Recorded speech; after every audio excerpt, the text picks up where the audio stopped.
हमने पिछली वीडियो में इंस्ट्रक्शन साइकिल और उसका फेच साइकिल हमने देख लिया था कि इंस्ट्रक्शंस है जो वो एक सीपीयू के कौन से कंपोनेंट्स कैसे कोऑर्डिनेट करते हैं किसी एक इंस्ट्रक्शन को अपने तक लाने को, उसको रिट्रीव किस तरह किया जाता है सीपीयू के अंदर, कौन से कंपोनेंट्स उसे रिट्रीव करते हैं, वो था फेच साइकिल।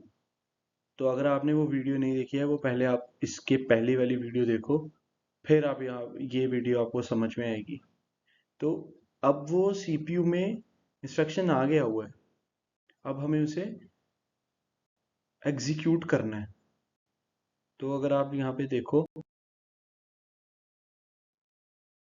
ये हमारा सीपीयू है और ये हमारी मेमोरी है, ठीक है।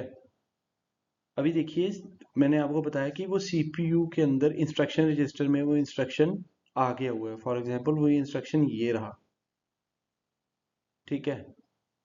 तो ये इंस्ट्रक्शन का एक फॉर्मेटिंग मैंने आपको बताई थी ना, वो होती है। तो यहाँ पे एक इंस्ट्रक्शन बन गया हुआ है, तो ये लिखा क्या हुआ है, इतनी डेप्थ में जाने की जरूरत नहीं, बट मैं आपको बेसिक बता दूं। ये लिखा हुआ है कि मूव करो रजिस्टर 1 में मेमोरी लोकेशन 2000 का डेटा। इसका ये मतलब है कि 2000 जो लोकेशन है ना मेमोरी की, उसमें जो डेटा है उसे आप R1 रजिस्टर में मूव कर दो। तो इतनी डेप्थ में तो वो पूछेंगे नहीं, बट स्टिल मैंने आपको इसका बेसिक बता दिया कि ये इंस्ट्रक्शन है। तो इंस्ट्रक्शन रजिस्टर के पास वो इंस्ट्रक्शन आ गया हुआ है। अब क्या होता है, अब ये एग्जीक्यूट होगा। एग्जीक्यूट होने से पहले आप यहाँ पे देखो, ये क्या करेगा, ये एग्जीक्यूट होने से पहले ये फिर, अब एग्जीक्यूट तो होना है, तब ये क्या कर रहा है कि इंटरनली इंस्ट्रक्शन रजिस्टर जो डेटा का एड्रेस है वो एमएआर को दे रहा है, क्योंकि एमएआर ही तो है ना जो एड्रेस को लोकेट करेगा। तो एमएआर के पास वो एड्रेस जाएगा, जैसे यहाँ पे 2000 लोकेशन है ये, तो ये क्या करेगा, ये लोकेट करेगा उसे। जैसे ये लोकेट करेगा, उसके बाद एग्जीक्यूट साइकिल में क्या होगा, वो जो डेटा है वो जाएगा एक्यूमुलेटर में, ठीक है। जैसे ही वो एक्यूमुलेटर में जाएगा, तो जो उसका इंस्ट्रक्शन में था क्या, जो 2000 लोकेशन में जो डाटा है, जैसे यहाँ पे कुछ भी है, यहाँ पे मैंने 11 कर दिया हुआ है, तो आप अगर इसको आप 12 समझ लो कि डाटा जो है वो 12 है। सो वो 12 पहले एक्यूमुलेटर में जाएगा, क्योंकि एक्यूमुलेटर टेम्परेली उसे स्टोर करता है डेटा को। तो उसके बाद वो R1 रजिस्टर के अंदर जाके स्टोर हो जाएगा। तो ये एक एग्जीक्यूट साइकिल का एक बेसिक था। क्या था कि इंस्ट्रक्शन रजिस्टर के पास R1 कह रहा है कि मूव करो 2000 मेमोरी लोकेशन का डेटा, रजिस्टर है जो R1 के अंदर। तो ये लोकेशन मेमोरी एड्रेस रजिस्टर के पास जाती है। ये जो एड्रेस रजिस्टर है ये लोकेट कर रहा है उसे 2000 लोकेशन पे जाके। यहाँ से वो जो डाटा है, फॉर यहाँ पे मैंने 12 लिख दिया है, इसे आप 11 समझ लो। तो ये जो 11 डाटा है ये फेच होके एक्यूमुलेटर में जाएगा। तो आप देख सकते हो यहाँ पे हो क्या रहा है, डाटा जब एग्जीक्यूट, ये हो तो एक्चुअल में ये फेच रहा है, बट ये एग्जीक्यूशन हो रही है ना, यही तो इंस्ट्रक्शन यही है। मैं आपको ऐसा करता हूँ, मैं आपको एक और इंस्ट्रक्शन को एग्जीक्यूट करके दिखाता हूँ, इसके बाद आपको थोड़ा सा इसको समझ आ जाएगा।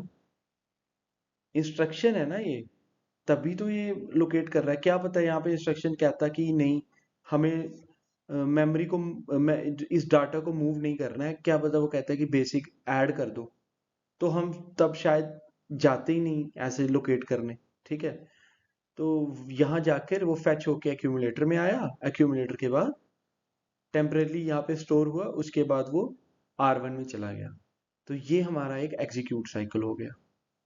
आप देख सकते हो एग्जीक्यूट साइकिल में एक्यूमुलेटर यूज हो रहा है। तो एक और मैं आपको एग्जांपल लेके दिखाता हूँ।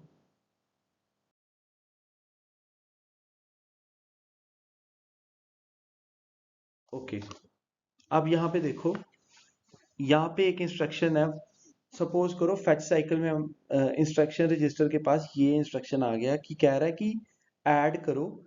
ये इतना इंपॉर्टेंट नहीं है, बट मैं आपको बता रहा हूँ कि आपको समझ आ जाए ये लिखा क्या हुआ है।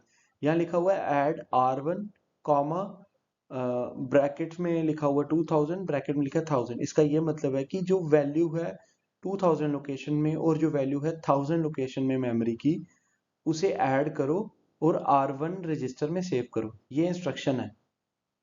तो हो क्या रहा है, ये हमारे आगे मेमोरी और ये आगे हमारी 2000 लोकेशन और 1000 लोकेशन।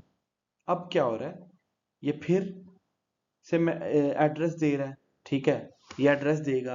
अब सीक्वेंशियली होता क्या है, ये एक इटरेशन में एक ही एड्रेस देगा और जाएगा।